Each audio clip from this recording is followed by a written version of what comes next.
makhluk halus penunggu suatu tempat di Pulau Jawa. Jika kita membicarakan adat, budaya, dan kepercayaan orang Jawa, memang tidak ada habisnya.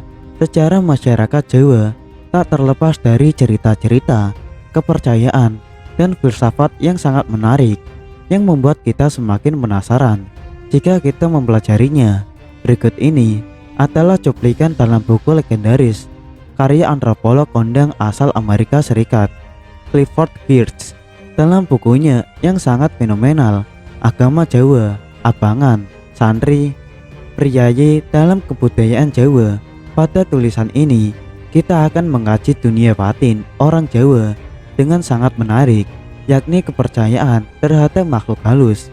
Bagi pembaca yang suka kisah horor dan aneka tayangan hantu atau makhluk halus lainnya, tentu saja menjadi penting dan menarik. Ada banyak versi mitos penciptaan Jawa, babat tanah Jawi, dalam sebuah dongeng yang biasanya dikisahkan oleh dalang dalam pemetasan wayang kulit. Cerita tersebut dimulai dengan tokoh Semar, pelawak wayang kulit yang lucu dan bijak, serta pahlawan kebudayaan Jawa yang tersohor, yang berbicara kepada seorang pendeta Hindu Muslim, orang pertama dari rangkaian panjang kolonis Pulau Jawa. Pendeta itu berkata kepada Semar, "Ceritakan kepadaku kisah Pulau Jawa sebelum ada manusia." Semar menjawab bahwa pada masa itu seluruh Pulau Jawa diselimuti oleh hutan belantara, kecuali sebidang kecil sawah tempat Semar bertanam padi di kaki Gunung Merbabu, sebuah gunung berapi di Jawa Tengah, tempat dia hidup tenang bertani selama puluhan ribu tahun. "Apakah kau ini?" tanya pendeta itu keheranan. "Apakah kau ini manusia? Umurmu bukan main panjangnya. Aku tak pernah menjumpai orang yang berumur puluhan ribu tahun. Itu tidak mungkin. Tentu kau bukan manusia. Bahkan Nabi Adam hanya berusia 1000 tahun. Makhluk apa kau ini?"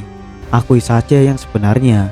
"Sebenarnya," kata Semar, "aku bukan manusia. Aku adalah makhluk halus yang menjaga danyang Pulau Jawa. Aku adalah makhluk halus yang tertua, raja serta nenek moyang semua makhluk halus, dan melalui mereka menjadi raja seluruh manusia." Dengan nada yang berubah, ia melanjutkan, "Tetapi aku juga mempunyai sebuah pertanyaan untukmu. Mengapa kau hancurkan negeriku? Mengapa kau datang ke sini dan mengusir anak cucuku, makhluk-makhluk halus itu yang kalah oleh kekuatan spiritual dan ilmu agamamu, secara perlahan dipaksa melarikan diri ke kawah-kawah gunung berapi atau ke dasar laut selatan? Mengapa kau lakukan ini?" Pendeta itu pun menjawab, "Aku diperintahkan oleh Raja Rome, sebuah negeri Arab di sebelah barat India, untuk mengisi pulau ini dengan umat manusia. Aku harus membabat hutan untuk dijadikan persawahan, membangun desa dan memukimkan 20.000 orang sebagai kolonis. Ini adalah titah rajaku, dan kau tak bisa menghentikannya. Namun, makhluk-makhluk halus yang mau melindungi kita akan tetap boleh tinggal di Jawa. Aku akan menentukan apa yang harus kalian kerjakan." Ia melanjutkan pembicaraan dengan mengabarkan garis besar seluruh sejarah bakal Jawa sampai dengan zaman modern, dan menjelaskan peran Semar dalam proses itu, yakni sebagai penasehat spiritual serta pendukung gaib dari semua raja dan pangeran yang akan datang, yaitu Terence menjadi ketua danyang di Jawa. Dengan demikian, paling tidak dalam versi ini, dongeng orang Jawa dalam babat tanah Jawi, pembersihan Jawa, lebih patut disebut mitos kolonisasi daripada mitos penciptaan, yang memang tidak mengherankan mengingat sejarah Jawa yang terus-menerus mengalami invasi orang-orang Hindu, Islam, dan Eropa. Babat berarti membersihkan sebidang hutan belantara untuk diubah menjadi sebuah desa lengkap dengan sawahnya, membangun pulau kecil pemukiman manusia di tengah lautan, makhluk halus yang menghuni hutan. Meski demikian, istilah itu kini juga dipakai untuk persiapan umum mengolah sawah, membajak, meratakan tanah dengan garu dan sebagainya, yang dilakukan orang dalam masa awal siklus tanam padi setiap tahunnya. Gambaran yang disampaikan oleh mitos itu adalah mengenai masuknya para pendatang baru yang mendorong makhluk-makhluk halus jahat ke gunung, ke tempat-tempat liar yang belum dijamah dan lautan Hindia. Sementara mereka bergerak dari utara ke selatan sambil mengangkat beberapa makhluk halus yang mau menolong sebagai pelindung mereka dan pemukiman baru mereka. Nama yang lazim untuk makhluk halus dengan tempat tinggal tetap yang mungkin membantu keinginan orang adalah demit. Walaupun di sini orang laki-laki tidak konsisten, mereka cenderung menggugahkan istilah seperti demit, danyang, lembut dan setan, baik dalam pengertian luas maupun sempit untuk menyebut makhluk halus pada umumnya dan subjenis makhluk halus tertentu secara khusus.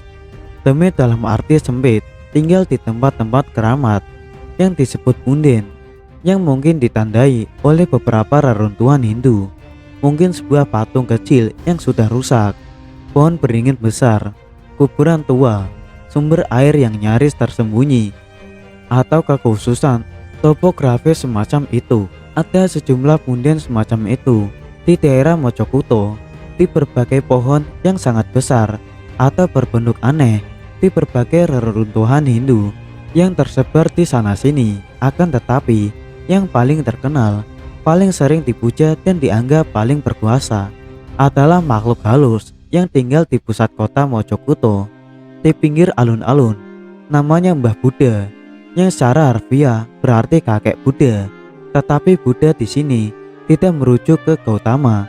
Ia hanya menunjuk pada kenyataan bahwa tempat tinggalnya yang keramat ditandai dengan sebuah peninggalan Hindu Buddha. Tempat keramat itu ditutup dengan pagar putih yang kuat, terletak di kaki sebuah pohon beringin yang lebat dan terdiri atas patung Ganesha, dewa kebijaksanaan agama Hindu yang berbentuk gajah, berukuran kecil dan setinggi kaki. Ada sebuah kisah tentang tempat ini. Dahulu kala, pada zaman Buddha, Sultan Solo, ibu kota kerajaan Jawa Tengah, sedang berperang dengan Raja Madura. Sultan Solo menang dan mengejar Raja Madura yang melarikan diri ke arah utara serta timur, ke tempat asal Raja Madura. Namun, bagaimanapun asal usulnya, yang jelas patung Ganesha itu sekarang dihuni oleh demit. Patung itu pernah dipindahkan ke Bragat, kurang lebih 24 km jauhnya, tetapi ia kembali dengan kekuatannya sendiri. Pada sebuah kejadian lain, seorang kontrolir Belanda, pejabat Eropa paling bawah dalam birokrasi kolonial, yang ditugaskan di Mojokuto, memukul patung Ganesha itu, tentu untuk menghina alat peribadatan para penyembah berhala. Tetapi 1 minggu kemudian ia meninggal dengan leher patah, dan dalam jangka waktu 1 tahun semua keluarganya menyusul ke alam baka. Kalau seseorang menginginkan Mbah Buddha mengabulkan hajatnya, ia harus pergi ke tempat keramat itu. Sekalipun beberapa mengatakan bahwa orang bisa melakukannya di rumah, meminta pengampunan serta maaf dari demit itu, dan berjanji akan mengadakan selamatan untuk menghormati demit itu apabila permohonannya dikabulkan. Apa yang sangat penting bagi keberhasilan permohonan itu adalah mengharap dengan sungguh-sungguh, memohon dengan pikiran tunggal dan tak tergoyahkan, serta tidak memikirkan hal lain sampai permohonannya dikabulkan. Seorang pemohon membandingkannya dengan tangisan anak kecil yang menginginkan sesuatu, tetapi Anda tidak menangis di luar, Anda menangis di dalam, di hati Anda. Anda harus betul-betul menginginkannya, seolah-olah Anda akan mati kalau permohonan Anda tidak dipenuhi.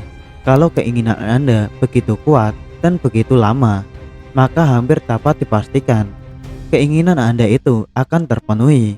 Yang biasa diinginkan orang adalah pulihnya kesehatan dirinya atau keluarganya, atau mungkin untuk menemukan sebuah benda yang hilang atau meminta keselamatan seseorang dalam perjalanan yang memakan waktu lama. Ada perdebatan pendapat tentang bisa tidaknya orang mengharapkan hal-hal seperti menang judi, meminta gong baru untuk orkes gamelannya, atau agar cintanya pada istri orang lain kesampaian. Beberapa orang berpendapat bahwa Mbah Buddha hanya mempertimbangkan permohonan yang serius. Tetapi jelas orang terkadang meminta berkah yang agak kurang mulia.